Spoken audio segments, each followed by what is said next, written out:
Hi, welcome to How We Met. I'm Sheryl Strich, and every month I get to interview couples from Laguna Woods who tell their story about how they met. Today, first couple up are Roz and Marty Rhodes. They're active members in the Reformed Temple of Laguna Woods, the Shalom Club, the Democratic Club, the Bocce Social Club, the Concerned Citizens, and Laguna Canyon Foundation. They're supporting members of the Old Pros, the Theater Guild, New York Club, Chicago Club, PC Club, and the Laguna Woods Foundation. Marty helped to create the city of Laguna Woods and was a city councilman. Longtime residents, Marty was named Leisure Worlder of the Month. And I want to say congratulations on your 70th wedding anniversary. Roz and Marty, welcome. Thank you very much for coming in today. I'm very pleased to see you guys. I always start off asking 3 questions. The first question is, where are you from? You first, Roz, go ahead. Well, I'm from Brooklyn, New York. Okay. And I haven't lost my accent. And you haven't lost your accent. No. How about you, Marty? Well, I came from the country of Brooklyn. The country of Brooklyn? That's correct. Okay. We had our own everything, mores, customs, and so forth. And it was wonderful because we could travel and get a complete culture surrounding us in the 5 boroughs. And growing up between that and scouting, which turned out to be my life till I was in college.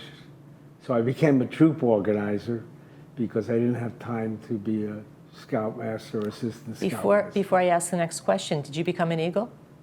No, I was teaching at least 17 merit badges and was told that a first-class scout cannot teach merit badges. So I went and got enough merit badges to become a life scout. Got it. And then the pressure was taken off me. Okay. So it was a wonderful, wonderful experience. New York is never ending, and they say New York doesn't sleep. They are right. They are right. They are right. How long, I mentioned that you've been married 70 years, because I was at a celebration sort of at the temple for you. How long have you been a couple? 70 years.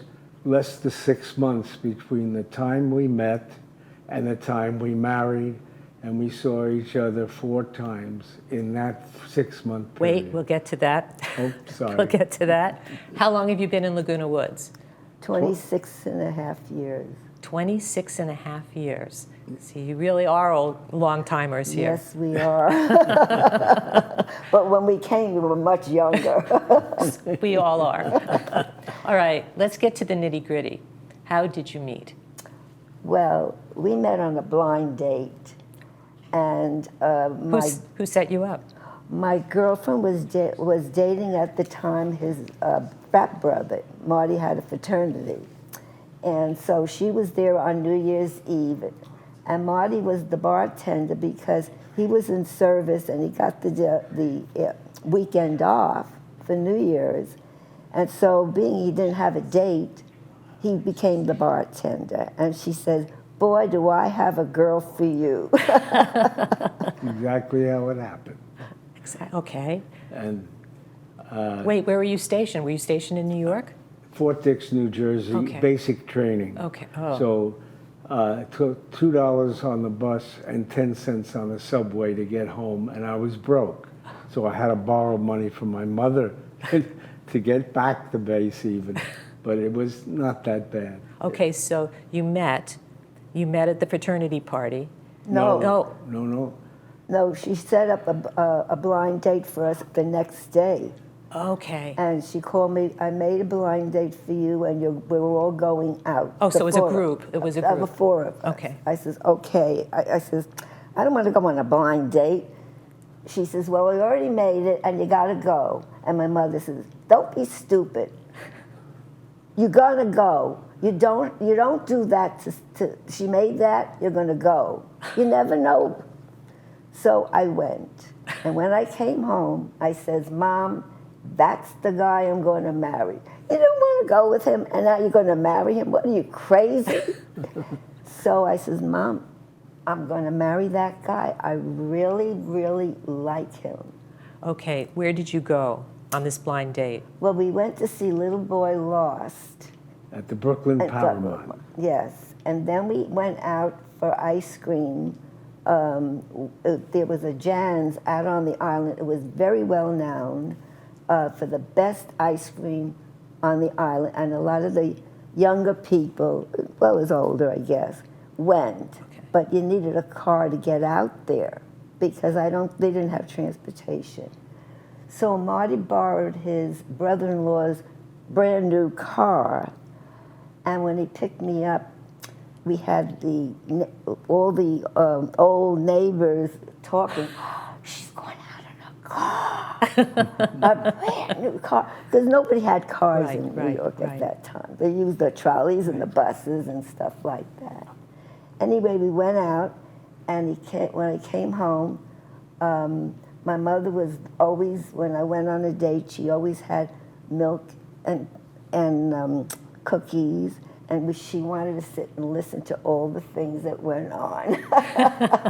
And so we had the discussion. Marty, Yeah. 2 things. You said you had no money. Who paid for the date? My sister. Oh! I forgot about that. Now that you just asked that question, my mother got by on insurance. Yeah. My father passed away. And it was, they gave me $20, which was a lot of money at that time, but it had to cover the time I was there and getting back to base. Okay. But I dropped her off. The movie was so interesting to me, I paid no attention to her whatsoever. Oh! I didn't put my arm around her, nothing. And when I took her home, I said, I'll drop you a line. And I did. I got a 3-cent postcard, drew a line across the top of the postcard, and said, I'm not shipping out. Save the weekend for me. Oh, so you were interested in her. Oh, that was no problem. It was easy. It was not, I don't know, it was just comfortable in every way. So she was available. And so we made a date with my sister and brother-in-law to go bowling that night. The next day?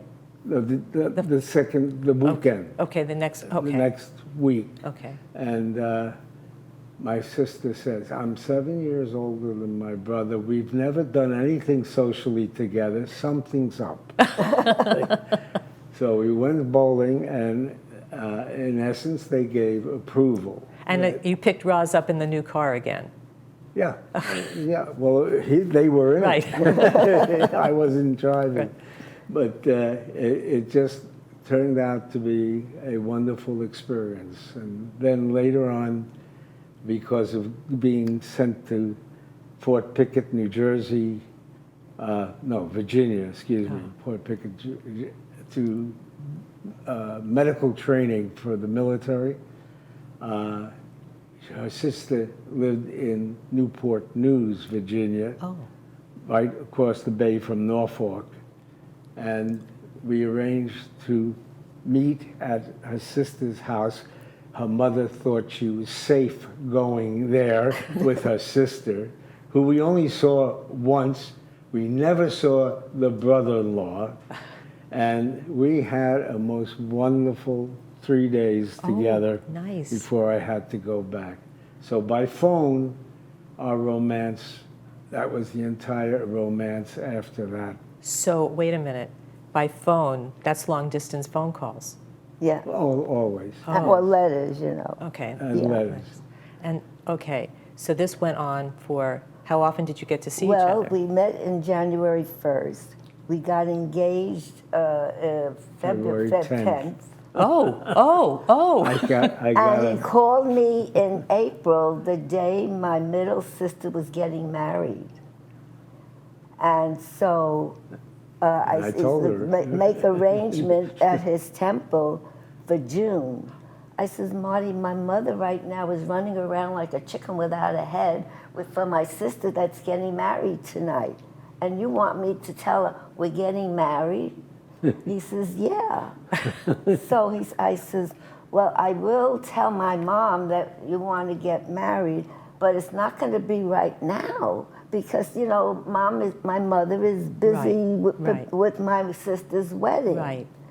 So I did tell my mother, and she says, I guess she thought I was pregnant. I don't know what she thought. She said, don't worry, we got really the were gown, alone. we got everything. You don't have to worry about one thing.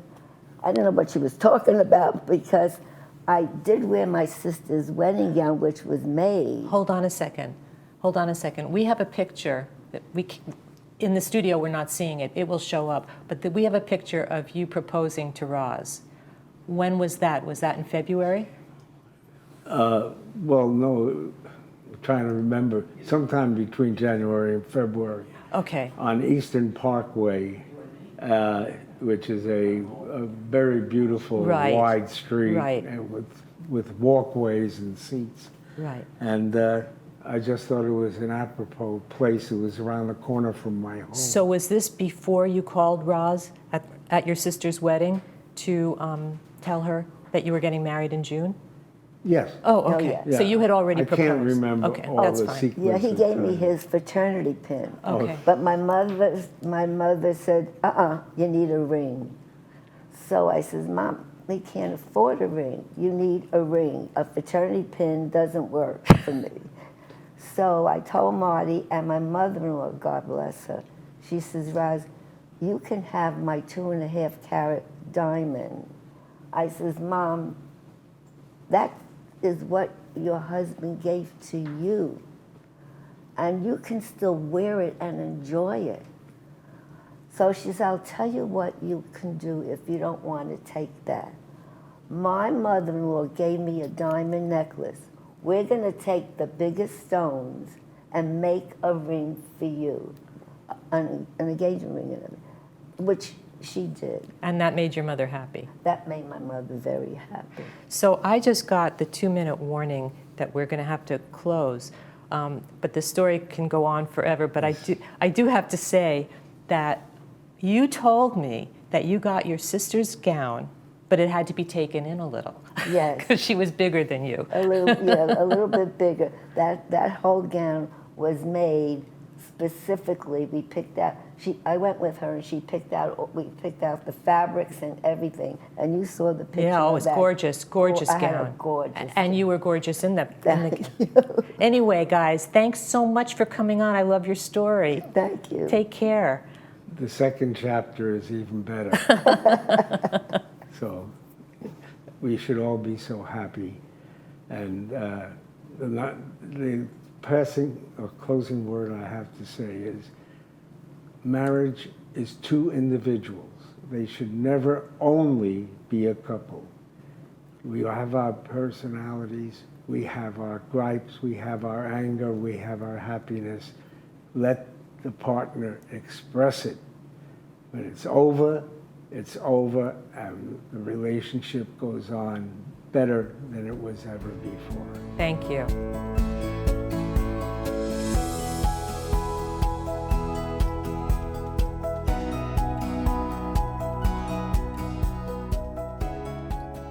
If you'd like to come on to the show, email us at lwvcouples@gmail.com. Include your name, phone number, and email address, and brief description of your story.